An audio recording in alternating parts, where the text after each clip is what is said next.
What's up, everybody? It's your boy. Am I more than you bargained for yet? I've been dying to tell you anything you want to hear, but that's just who I am this week. Lie in the grass next to the mausoleum. I'm just a notch in your bedpost, but you're just a line in a song. Drop a heart, break a name. We're only sleeping in for the wrong team. We're going to... AKA Reed from Shameless Nerd. Today's video is about productivity. If you would like to support the channel, the best way that you can do that is subscribe and hit the little bell icon. And if you're just an insaint, which is a word that I just made up for people who are very, very nice, saints, and also insane, you can hit the join button at the bottom there to become a member of the channel. You'll get access to some cool stuff, and it's currently the most directly helpful way that you could support me. All right, let's get into it. I am so lazy. And I, like many gifted kids of the early 2000s, have had my laziness and my procrastination reinforced time and time again throughout my life because I am just competent enough to skate by without ever really having to become less lazy. I didn't work on essays in the weeks before they were due. I sat down like a crazy person at 8 p.m. to start writing a 15-page paper that was due at midnight. And the problem is, I made like a B most of the time. And this is kind of the story of my life. I have felt forever like I am deeply capable of so much more, but I'm so lazy and just barely capable enough to never have to prove it to myself or anyone. I have little bursts where I get a lot done, but generally I am the king of the bare minimum. I am the greatest last-second C+ getter of all time, the goat. But I don't want to be this way. I don't want to have my funeral be a carousel of friends and family getting up and saying, he was so smart, I just know he could have, whatever. And the truth is, even if I wasn't so lazy, it's not like I'd be doing important work. I'd just be 70,000 words deeper into my novel I'm writing about a magic cat-like creature, and the floor under my bed would be cleaner. But I want that, and I've wanted that for a long time. So a few years ago, I started working on becoming less bummy, I call it, because I'm still lazy.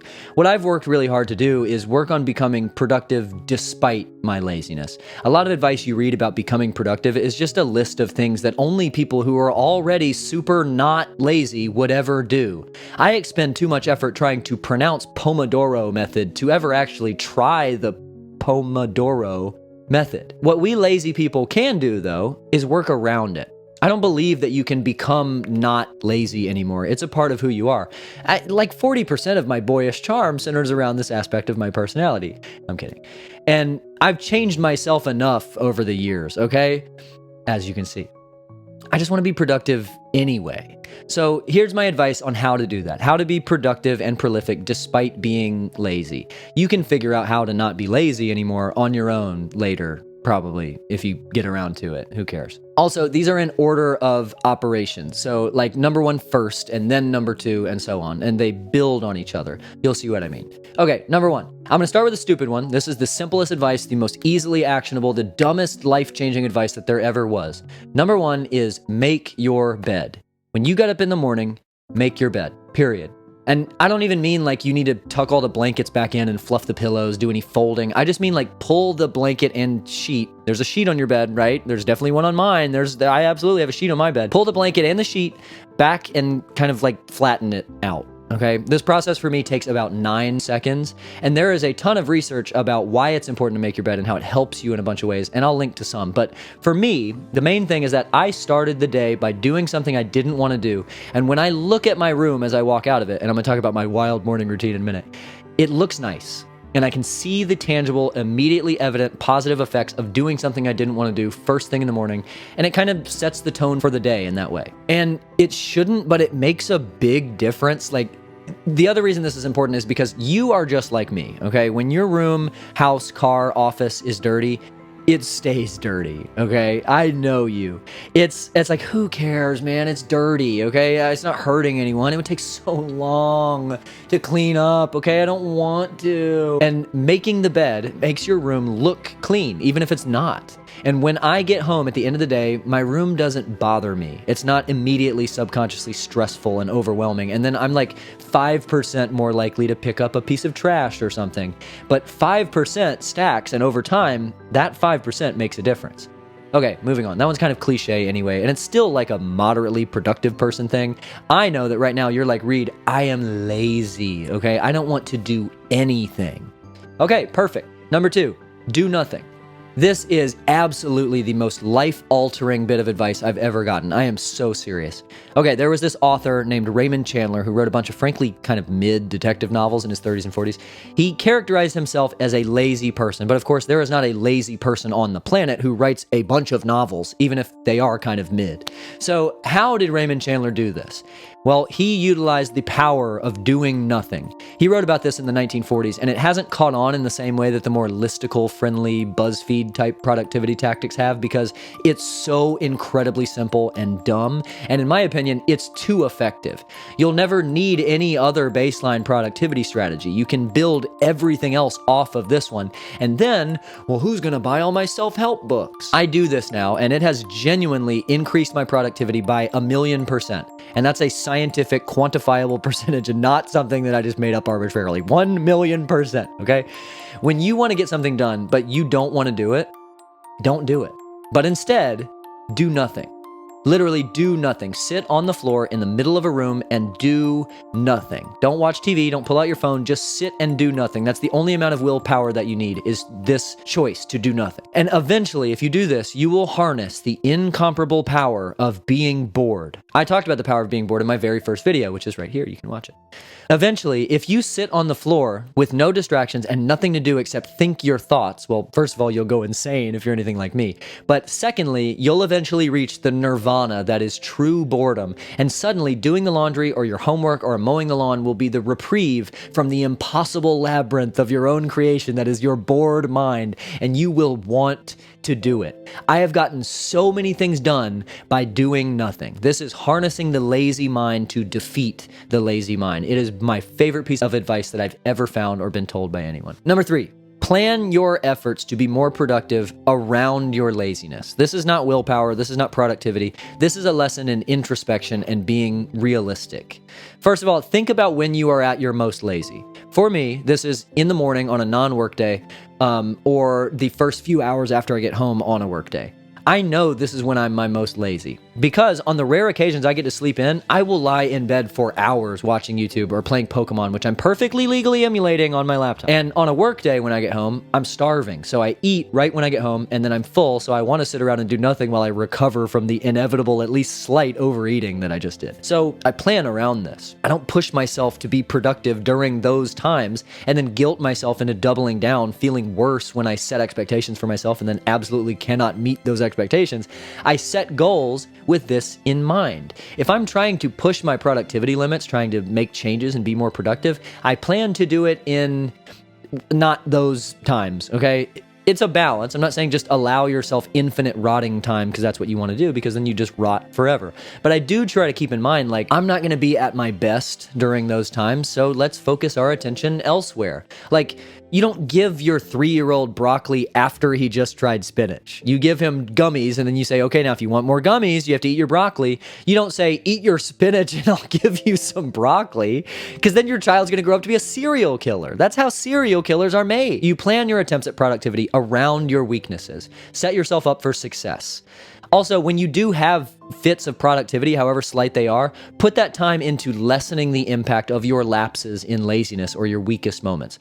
For example, I am super not a morning person. However, I am an idiot, I think, and I chose to pursue the most morning person career that there is. I am a middle school teacher.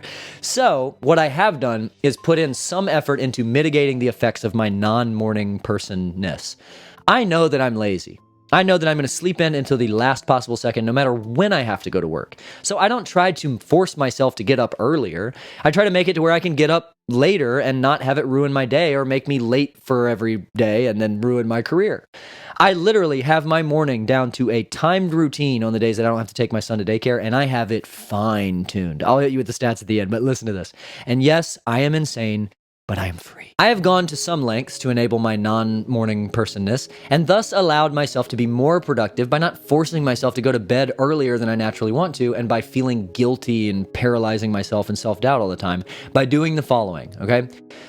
First of all, I pick my clothes out for the morning the night before, pretty normal, but I put my belt in my belt loops to save a minute or so fiddling with my belt, my morning stupor, and I sleep in socks, underwear, and whatever undershirt I plan to wear the following day, which saves an additional however long on top of the time saved not looking for clothes to wear. Still, so far, nothing crazy, but here's where I hit the next level, okay? I'm so proud of this. It's so embarrassing. First of all, I'm not a breakfast guy, so I don't try to make myself be a breakfast guy. However, I am a Diet Coke guy, and adamantly so. You can watch my video about how Diet Coke saved my life here. So I take 2 cans of Diet Coke and my stainless steel water bottle, and I put them in my bag along with a pack of like peanut butter crackers and a protein bar or whatever. And I put my whole bag in the fridge. So in the morning, I just open the fridge and grab my bag and go. I'm also lucky to live in a pretty safe area, so I leave my keys in the ignition in the car. And I don't really have anything else to keep track of other than my phone because everything else stays in my bag anyway, but I can't put my phone in the fridge, so I have an actual alarm clock, and I just put my phone in my pants pocket before I go to bed. On top of this, I have a spray bottle and a comb in my car, and I do my hair, which looks amazing, by the way. I mean, look at this. It's unbelievable. At stoplights during my 27-minute drive to work. I drink a lot of water, so my morning pee is pretty long, about a minute on average, to be exact, after some stop watching as I developed this system.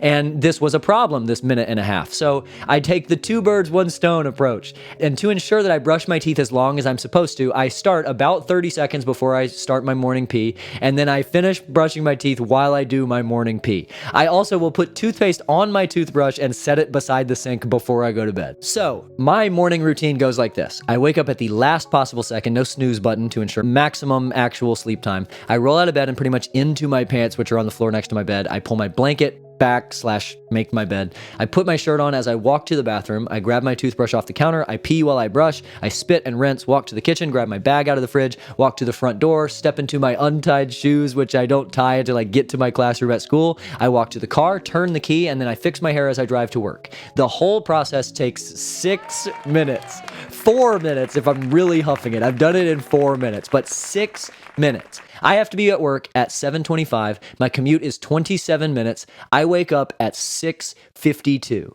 And I'm never late unless there's a car accident or something like that. And in that case, I'd be late anyway. So this allows me to stay up a little later when I actually am more productive, being that I'm more of a night owl. And it also provides a fun little challenge and some regularity to my morning. When I tell people this, they say that would stress them out worse, but it alleviates all the stress for me because I know exactly what to expect. I'm prepared, I'm playing to my strengths, and I'm accounting for my weaknesses. Now, am I saying you need to adopt this exact morning routine? No. Am I normal? Is this normal? Probably not. But this is accounting for my laziness. I'm not expecting myself to become a morning person. I'm 28 years old. I've been like this for a while. I used to cry in the morning when my alarm would go off for high school. Just wake up and cry because I have to get up. I'm baking my laziness into my productivity, and it makes me stronger. Number 4, when you master doing nothing, step 2, and you're able to motivate yourself to be a little productive, use some of that time to make a list. Now, this, importantly, cannot be a to-do list.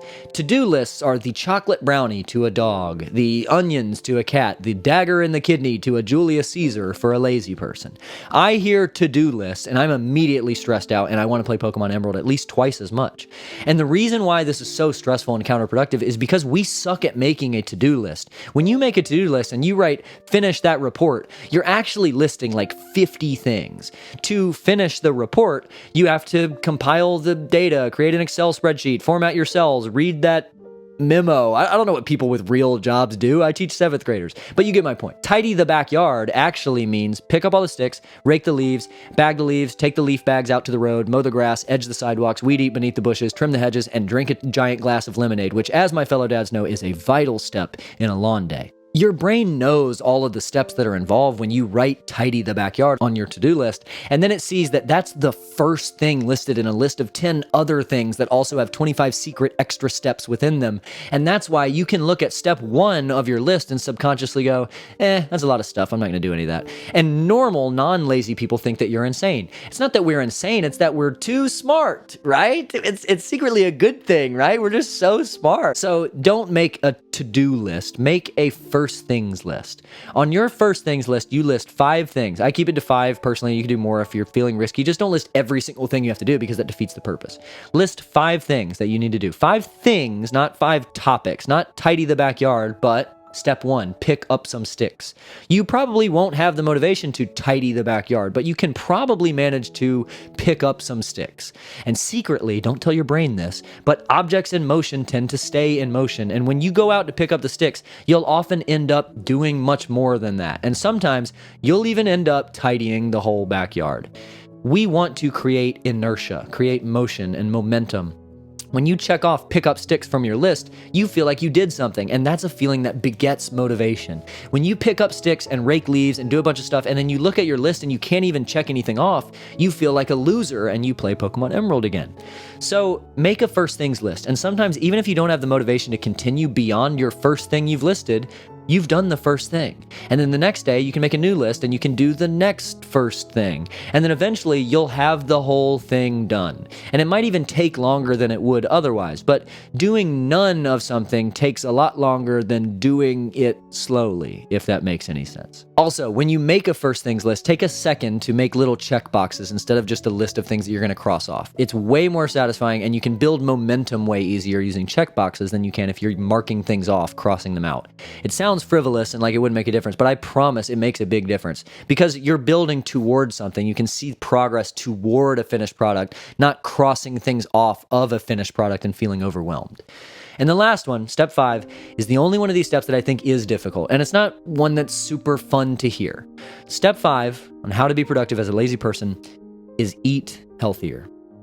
I can and will later make a separate video about how to effectively eat a little healthier as a lazy person who doesn't want to or can't cook every single day. And real quick aside, I think the single most annoying thing on the entire planet is those recipe videos where it's like, here's the meal I make when I don't feel like cooking. Step 1, we're gonna cut some vegetables. And they start cutting vegetables. Like, cutting vegetables is cooking. If I have to cut something and saute something, and I dirty multiple pans in the process, that's cooking, and I'm not doing all that. Anyway, if you can find a way to make eating more healthily a priority, even if it's only a little more healthily, that will make a massive difference in terms of your energy and motivation to put that toward doing other productivity stuff. Believe me, I would know. I ate nothing but French fried potatoes and pepperonis for like 15 years, and I was like, why do I feel like shit all the time? What's wrong with me? Your body is so resilient and amazing. It can continue in that state for decades. But if you just make subtle changes, you will feel so much better.